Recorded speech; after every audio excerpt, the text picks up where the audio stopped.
Today I'm sharing 5 practical and easy tips for stretching your grocery budget by reducing waste in your kitchen.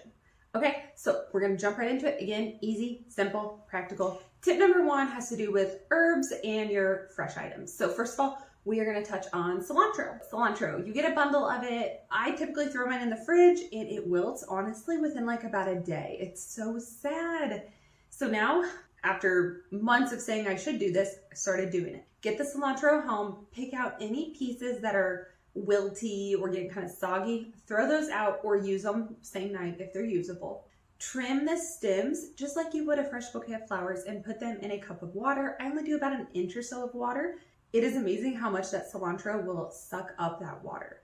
Okay, I put them on my windowsill with some of my other flowers and herbs in my kitchen, and then the cilantro, depending on when you get it and how old it was, might last you a week instead of a day. All right, so that's my first tip on herbs. The second one is green onions or chives, whichever you call it.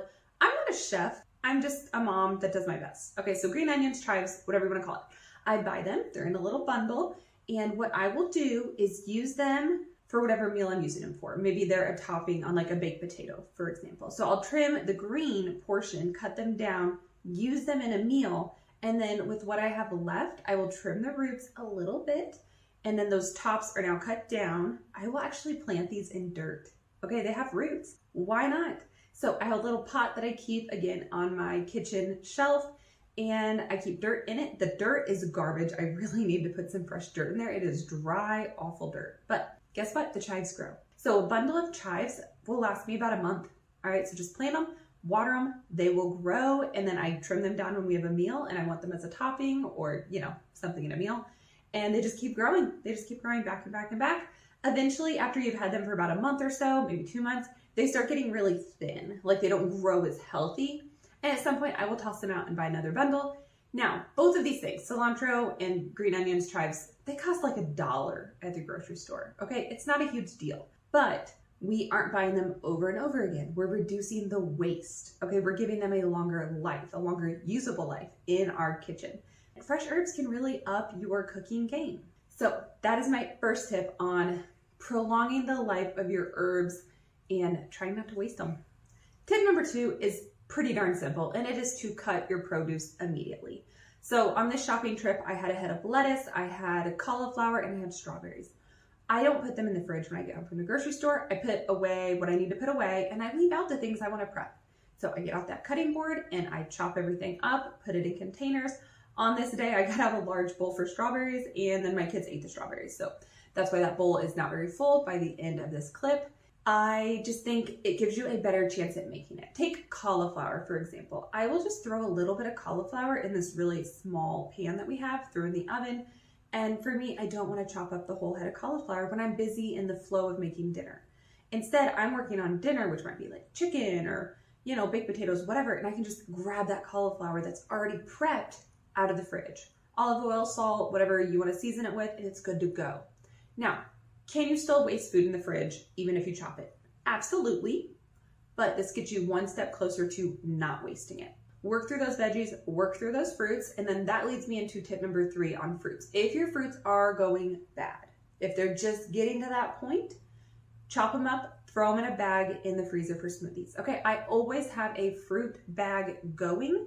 I will do this for bananas, strawberries, honestly, anything. The other day, my kid didn't eat their mandarin oranges. I threw them in this bag for smoothies. There wasn't that many. You're not even gonna notice it. It's fruit, no big deal. So I constantly have a bag going for smoothies. I never buy frozen fruit. We aren't this like massive smoothie family, but one of my children really does enjoy them. So this bag, honestly, lately, it's constantly getting filled up with fruit that's going bad. We took some strawberries and blueberries to a friend's house the other day for a little like backyard barbecue. And we brought the fruit home and it just didn't look the best. Okay, it'd been sitting out a little bit. Still perfectly edible, nothing wrong with it. So I put that in the smoothie bag. I knew my girls weren't gonna eat it, okay? It just didn't look as appealing as it once did. So if you are struggling to get through the produce in your fridge, the fruit, maybe spinach, greens that you're okay putting in a smoothie, make the conscious effort to put them in the freezer. Throw them in a freezer bag, okay? For me, the freezer is my friend, all right? But you have to be accountable to this. If you let your bananas go bad on the counter, your peaches, whatever it is, you're wasting your family's money. All right, so I'm gonna call you out a little bit on that. Get a bag right now label it fruit, throw it in the freezer, start collecting fruit. Berries, all the things, they are expensive. Let's reuse those and turn them into something else. All right, this is gonna save us on that grocery budget, even if it's just a little bit. As I just mentioned, the freezer is my friend. I am so excited. We're actually moving and talking about getting a deep freeze. Very excited for that. You will see some freezer organization things coming for sure. On this shopping trip, I actually found beef that was on sale, just some ground beef. It was on sale. I bought all of it that they had. I believe I bought 8 pounds. And what I did was I threw a couple in the freezer. I might have used one fresh that same day. I don't recall. But then the other meat, I cooked it up and made it like ground beef for taco night. Okay, so then I can really quickly make tacos on the fly. The way that I'm trying to reduce waste with this is making sure that that stuff gets in my freezer. Okay, this meat's gonna go bad soon. That's the truth of it. I didn't put it all in my fridge. Then it's just gonna get wasted, and that ruins the point of having a sale. Utilize your freezer, and that means sometimes freezing things raw or sometimes pre-cooking them.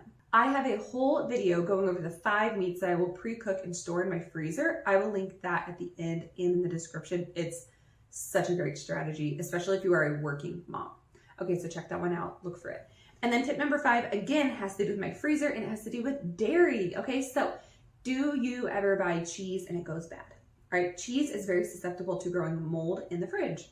All right, so what I like to do is buy the soft, like mozzarella blocks of cheese, you know, like, but the soft kind. It's what I put on pizza. So I make homemade pizzas, and I will put this mozzarella cheese on, you know, it melts and it's super yummy. But I buy it in a large container. I don't make pizza 3 nights in a row. Okay, it might be 2 weeks between making pizzas. Well, this cheese would grow mold in the fridge, and this cheese is expensive, in my opinion, and for my lifestyle. It's expensive, and I always felt really bad throwing it away, and I was like kind of embarrassed. I didn't want my husband to see like, she wasted the cheese again. It got moldy. And eventually it hit me. Put the darn cheese in the freezer. So at first I started freezing it as a large chunk, but then it was hard to cut it, or it was hard to put it on the pizza, or I had to remember to thaw it before making pizza. Problem solved. Now what I do is I come home from the grocery store with this block of cheese. It's a block, or it could be like in a round form as well. But anyway, what I do, get out my cutting board, I will chop up all this cheese, freeze it, then I will throw it in a baggie, and they're just in like little chunks, you know? So I can just throw it on the pizza and it's ready to go. This has saved me so much money on cheese waste. Cheese, just if you touch it with your fingers, it gets oil on it and it can just grow mold very, very fast in the fridge. So don't be afraid to freeze dairy items. That is how I'm reducing waste in that area. All right, so those are 5 ways that I am saving on my grocery bill by reducing waste. All right, you gotta find the different strategies. I know groceries are expensive for everyone right now. It might be couponing, it might be reducing waste, it might be meal planning. This is just one strategy that I wanna throw at you that is working for me. And honestly, did I ask you to buy anything in this video? No. I use baggies, I use Tupperware, I use a cutting board and a knife. None of these 5 tips required a gizmo or a gadget. It's things you already have at home. And honestly, it's you being accountable to your food, to your fridge, and to your budget. Which one of the 5 tips for reducing waste resonates most with you? Which one are you gonna try? Or do you have any others that you wanna suggest and share with others? Please comment those suggestions. We all wanna hear them because we all need to save a buck on groceries. Alrighty, and I'm gonna link those couple of videos that I mentioned. They'll be in the description and hopefully at the end of this video. Check those out and I will see you there. Have a great day.